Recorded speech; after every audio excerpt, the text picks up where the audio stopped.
Hello, St. Paul's. I'm here in our new archives room with our Cathedral and Diocesan Archivist, John Will, to show you some of our treasures and to tell you something about the archives of the cathedral. I'm going to start by walking around and giving you an idea of what the room looks like. This is in our new office space, and you can see that there are things on the walls, and there is John. We're going to talk to John in a moment. I'm coming back here. We have hangings. We have items that have been on the walls. We have a beautiful scale model of how the cathedral was going to be. But you may know that traditionally cathedrals are never finished. And indeed, we don't have the tower, and I don't think we ever will. And then the room goes all the way back. This room is on the second floor of the new building at 525 Olive and has been specially modified to preserve our archival materials. It has a special sprinkler system, it has reinforced floor, and it has a membrane above the ceiling in case somebody upstairs has a flood. So I want to introduce you to John. You probably know John Will very well. John, come on forward, closer to the camera. I'm going to ask John some questions, and he's going to show you some of our treasures. So let's start off with, why do we have archives? Well, we do need a place, both for canon law reasons and for our own, to preserve those items that are part of our cathedral. Like we have the vestry or chapter minutes, and we have also many items that over the years we've collected that are part of our heritage. Mm-hmm. And I think we owe it to those people who built this cathedral to preserve some of those items to remind us of what they went through to do it. And so some of those items are still useful to us today, even if they're 100 years old. Certainly. So we can project that into the future, that there may be a need and an interest. Like if there's a leak above the chapel, but sometimes we want to know, well, how is that connected to the nave of the church? It comes in very handy to have those plans, and they're readily available. Right, architectural plans as well as, you mentioned canonically required items. What do we have to keep? Notes and minutes of chapter minutes. They're required to have those. Sacramental records, those you have to maintain. Mm-hmm. And so we have all those here, the ones that are no longer in use. Mm-hmm. I believe Judy might have the more recent ones because she needs to record baptisms, marriages, burials as they happen. Right, and we still have those gigantic books that we write in, oh, yes. Where we record all the members of the church and what happened to them. So how far back do our archives go? Well, technically they go back to 1869 at the beginning of Holy Trinity, which was the predecessor name to St. Paul's. Mm-hmm. And but I've only been able to go back to like 1873. I would imagine some of the earlier sacramental records were by people who were coming through and baptizing and marrying and then placed them in their home registers. That's my guess. Yeah. Yeah, interesting. And somebody asked me the other day, why was the name changed? Have you ever found that out? Well, that's always been a bit of a mystery, but Restarek is the one who changed the name. And the thought was by Barnes, who wrote the first 100 years of St. Paul's, was that this was because he went to St. Paul's College and wanted to make the church in that image. So Restarek, that was the Reverend Harry Restarek, yes, who was one of the early clergy, and then Canon Barnes, another member of clergy in the line. Okay, so since you already picked up one treasure, why don't you show our folks some of the other treasures you've got? Well, this is the earliest record of sacramental records that we have, and you can see the pages are a bit yellowed, but the handwriting is very beautiful and in most cases legible. There's some cases where we have to guess, but most cases it's very legible. So we have that, and that's a record of all the services with attendance as well? They have communicants. They used to keep a record of people who attended, and they had baptisms, burials, that sort of All the thing. services, yeah. One of the special ones to me, not because it's beautiful and shiny, is this trowel that was used to lay the cornerstone for the cathedral in 1951 by Bishop Bloy. We were then part of the Diocese of Los Angeles, and this was presented by San Diego Trust and Savings, and made by Jessup Jewelers, they were very big in San Diego until I think about 2018 they closed. Okay. But so we have that, and it represents to me the work and sacrifice that many people made to make this cathedral what it is today.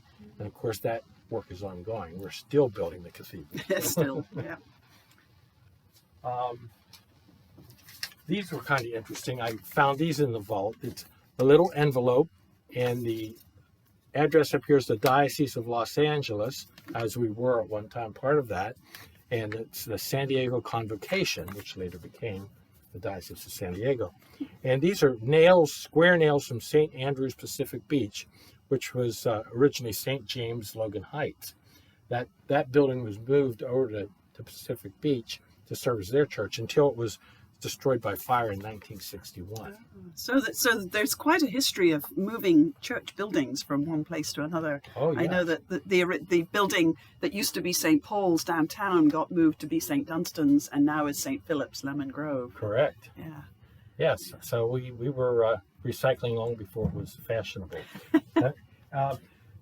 Yeah. Okay. So I think that's Yeah. good for that. Okay. Well, how about the big sign? I think that would be Oh, fun to show folks. This is our most recent acquisition. It's both recent and ancient. Yes. This was come a bit closer. at our church at 8th and C Street, and that was in somebody's garage for a number of years. And they called us one day. I think they called you, Penny, or maybe Kathleen, and said they had a box of things and an old sign in the garage. Their parents had died, and the parents had been members of the choir for many years, and they acquired this, I guess, when St. Paul's moved up here to have services.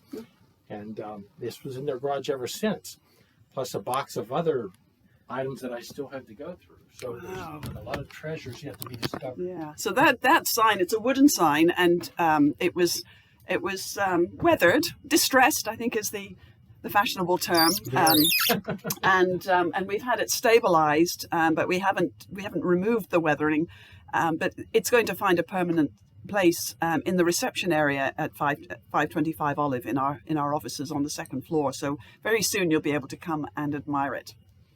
Yeah. Okay. So what does the archivist do? Well, the archivist tries to maintain and keep records of what goes on. They maintain the chapter minutes, they keep those safe, and thanks to your efforts, we now have a fireproof safe in the back to maintain those things and keep them in case there is an unfortunate fire of some kind. So we're double protected, both with the fire extinguishing system in this building and that vault. Yeah, when I arrived and realized at some point that all these treasures were on open shelves, I got a little nervous about that. I'm really glad we were able to get fireproof protection for them. And what are some of the main challenges that you face? Well, just a couple things. Like, one of the things I have to look out for is when the documents have rubber bands around them. And I kept a couple of samples here. You can see what happens to rubber bands over a short period of time. They disintegrate and they actually melt into the paper. So it makes it very difficult to preserve. Paper clips and staples are also something, because they often rust. And then Scotch tape is also something else we have to watch out for. And the other thing I like to ask people, especially people who are preparing documents, is to please put a date on it, because there are many things that come that have no date at all on it, and so you wonder, when did this happen? Yeah. And we've been talking so far about physical objects. Do you have digital archives as well? We don't. We do have some digital archives. Like, we are digitizing the flat files that have the architectural blueprints and plans for this all the buildings that we've done, including this one. But I don't have that completed as yet, so that's an ongoing project. Also, there are digital photographs, which thanks to Susan, we have a lot of those. Yeah, now, Susan Forsberg, and here's one of hers. Susan's particularly beautiful photographs is here on the wall. Yeah. So we do, and I'd like to do more of digitizing items, but one of the big things an archivist likes to have is redundancy, a backup, because things happen and you want to have something to reconstitute your archive if you have a fire, flood, whatever. Here we're extremely lucky to have this space. A lot of places don't have that. We have more controlled humidity and temperature. So one of the problems I had where we were before was the humidity was so high, and that causes mold and mildew in paper and causes things to deteriorate much faster. And I think some of our treasures, the metal, old chalices and so forth, they stay in the vault. Is that correct? Yes, I think I may have one old chalice down there, yes. Silver tea sets are in there, I think. We have that, yes. Yeah, those sorts of things. If somebody wants to come and take a look at the archives, how do they do that? Just give me a call or send me an email, and I'll be happy to arrange a tour and answer any questions. Oh, great. And could you use some help? I could always use help. I want to thank Gene Killian for starters, because he's been going through several boxes of items, and he has, of course, a lot more to do. But we're going through items that go back years, and a lot of that's what I call separating the wheat from the chaff, because there's a lot of material in there we don't want, but you have to go through that item by item and see if it's something that you can preserve. Right. And 17 years you've been doing this, and kind of accidentally stepping in at short notice when Scott Richardson asked you. I'm so grateful to you, John. Oh, this is such an important thing to preserve our history, and you do wonderful work, and you do it out of the goodness of your heart. Well, thank you. It's an honor to do it. And thank you very much. Okay, everybody, I'll see you on Sunday.